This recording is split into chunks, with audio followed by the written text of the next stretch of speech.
Hello, everyone, and welcome to Hutch's Garage for episode 27 of my 1954 International Harvester Farmall Super MTA tractor restoration. In this episode, the cylinder head breather tube is installed, as well as three covers are installed on the engine: the valve cover, the tappet cover, and the block water header cover. Please note that this video footage was made earlier in the year. So we've been working on the valve assembly on the head, and the last thing I want to put on right now on the head is this vent pipe. It's actually a breather. Let me describe it. What it does, it sits in on here like this, and there's a fitting basically just like this. However, the fitting on the rear that goes in back here, it goes to the air cleaner. It pulls vacuum on this tube, and there's a hole right here that pulls any vapors out of here that may be from blow by or whatever. And then the tube goes on down and comes out at a fitting down below here, and that pulls a vacuum on the governor in that area. So I've already put the rear fitting like this in the back. It goes right here, and then this fitting here I'm going to put in up here. This one is at a slight angle back this way, and get it started just a little bit.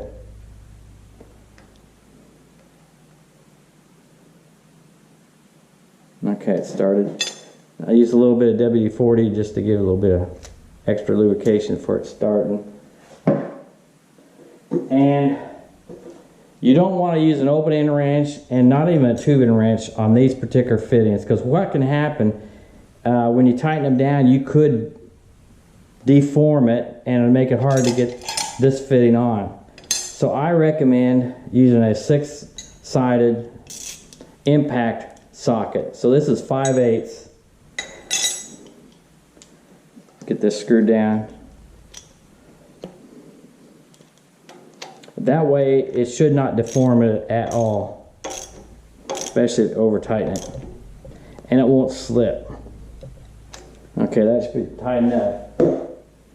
Now in the case of these particular nuts, you do want to use a tubing wrench like this. This is the 5/8 also. Get these started. I'll put just a little bit of lubrication on them.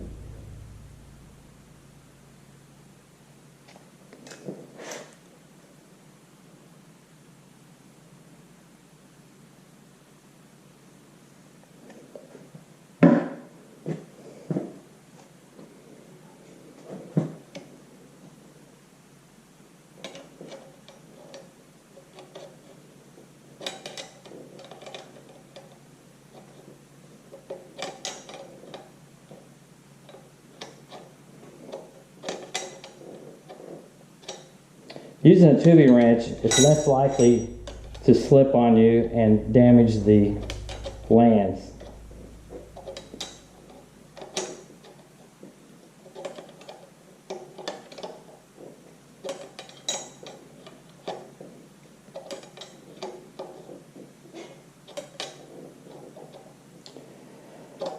When you take these off to the lower pipe fitting piece, you should also use that 6-sided impact socket.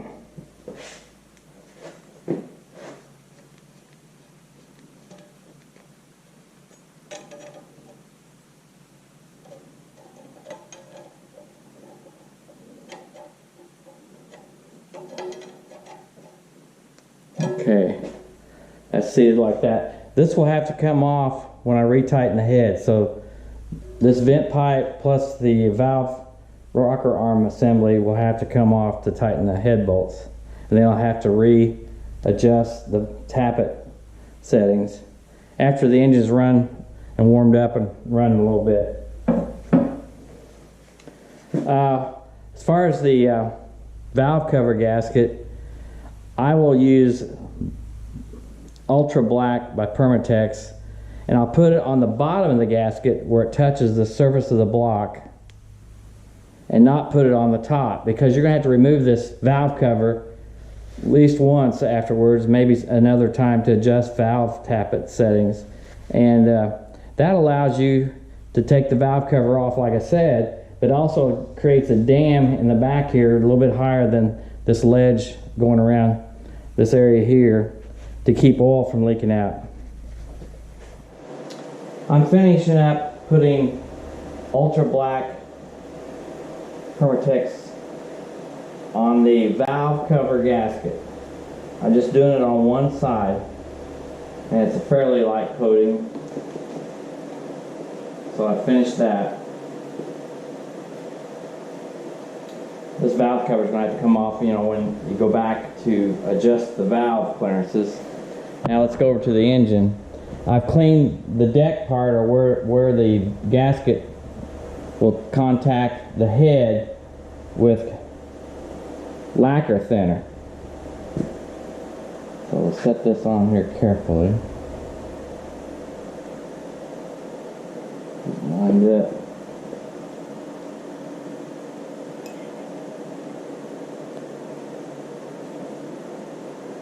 I've got the bolts in that hold the valve cover on. So I'm just tacking this down, and then I'm going to put the valve cover on and snug the bolts down to some degree. Alright, I think we're ready to put the valve cover on. It goes on like this. On up to the holes. There are copper washers that go on top of this. And while I'm at it, I'm going to go ahead and put these wiring clips on here. They were facing this way, and the wiring harness that goes up to the alternator, in this case, goes through there.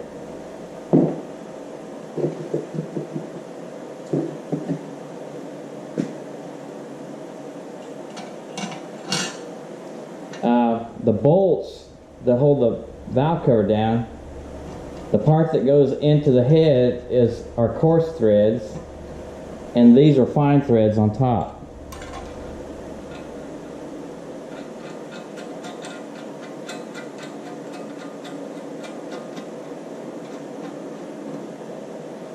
I'll probably take these off to paint it.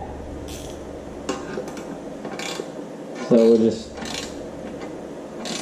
pull the pressure down on the valve cover, keep that gasket down so it'll seal good.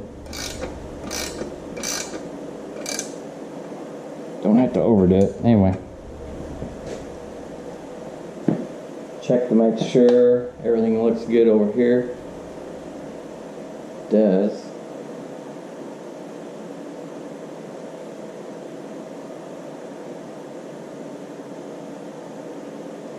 I don't think that'll work.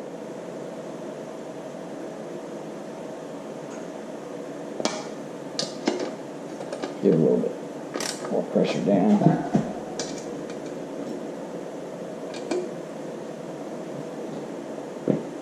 So there's the valve cover on.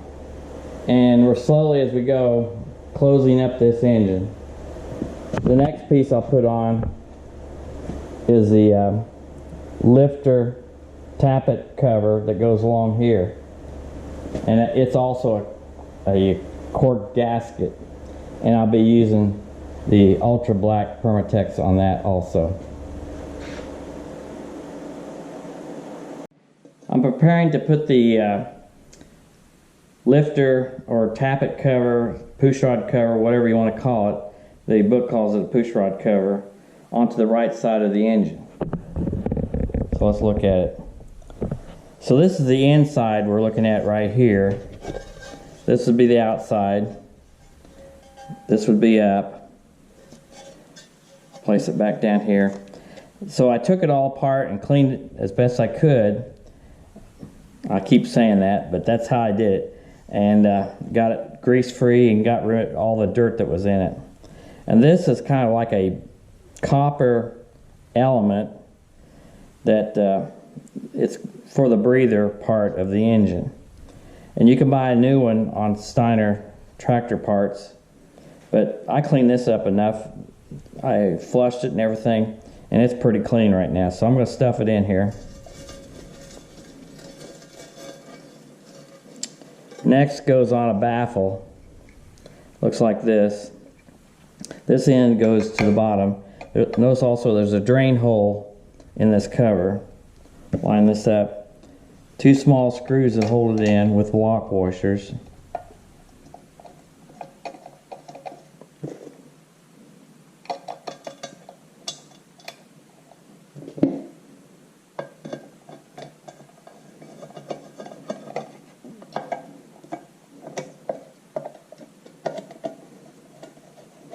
And of course that baffle holds that element in there.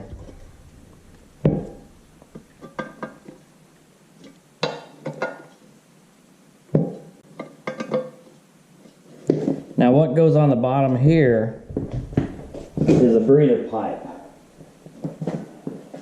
And it would go on like this. I've got the bolts upside down, but this needs to be cleaned up before I put it on. That could be put on anytime. It could be put on even after the engine's connected to the transmission. So what I'm going to do now, I've cleaned this surface area using lacquer thinner to put the gasket on. And I'm going to use my ultra black to coat both sides of this cork gasket, which will go on similar to that. There are 4 bolts that hold it on with copper washers. And I didn't get a full set of copper washers with my gasket set. I'm a little disappointed in that. And these also are crushed type that have a little bit of gasket material in there. So to ensure that I don't have any leaks, I'm going to put some RTV, or this black, ultra black, around here when I put this on. So then, like I say, my next step will be putting the gasket on. So I'm ready to put the tappet cover on. I have a couple bolts ready here. One on the far end. As you notice, I've got the coating on both sides of this gasket.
So this has a ridge here that squeezes in on this gasket. So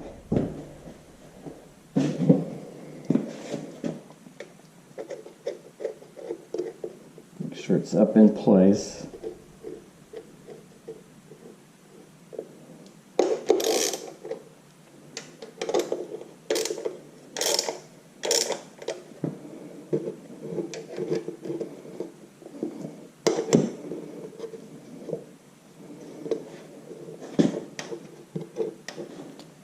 Look to make sure those bolts are centered.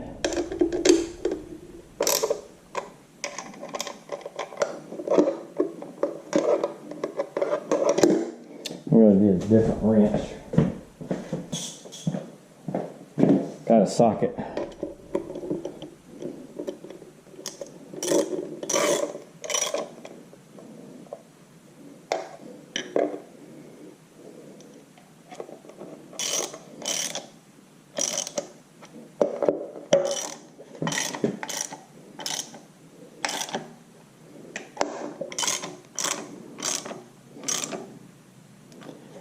And you can bend the cover if you go too tight. So I'm just kind of feeling where it feels snug.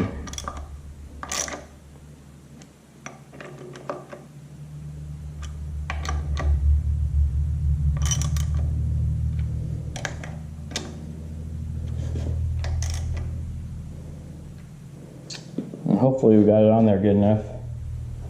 It won't leak.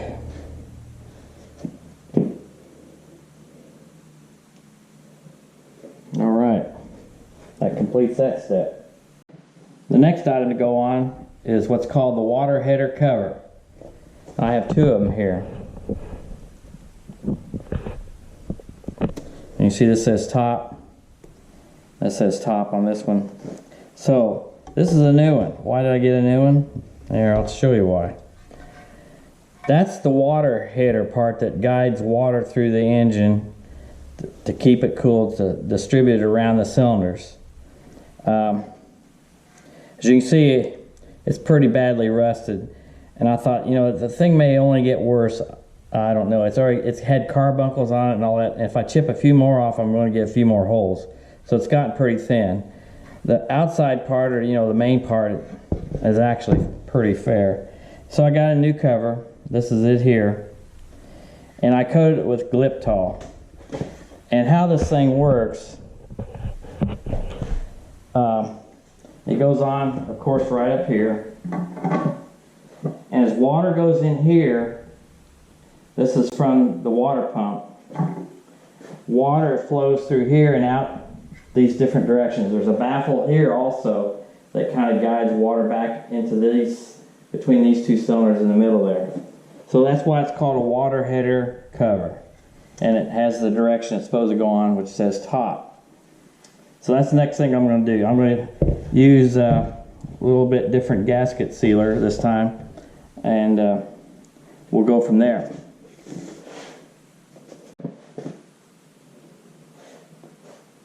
So I've coated the gasket with Indian Head Permatex, this gasket shellac compound. This is a a fiber type gasket instead of the cork type like we did on the other side. So I'm going to fit it on here, and it fits real good. I will have to say this piece fits very well on this.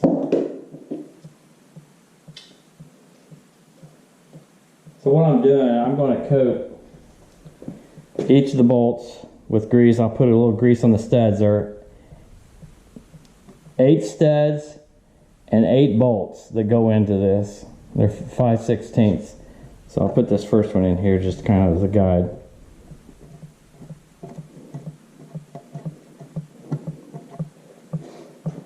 And that's what I'm going to do. So, and there's a washer that goes on. There's 16 washers. There's flat washers, and that's all there is. So I don't need to show all this, but that's what I'm going to do to put this cover on.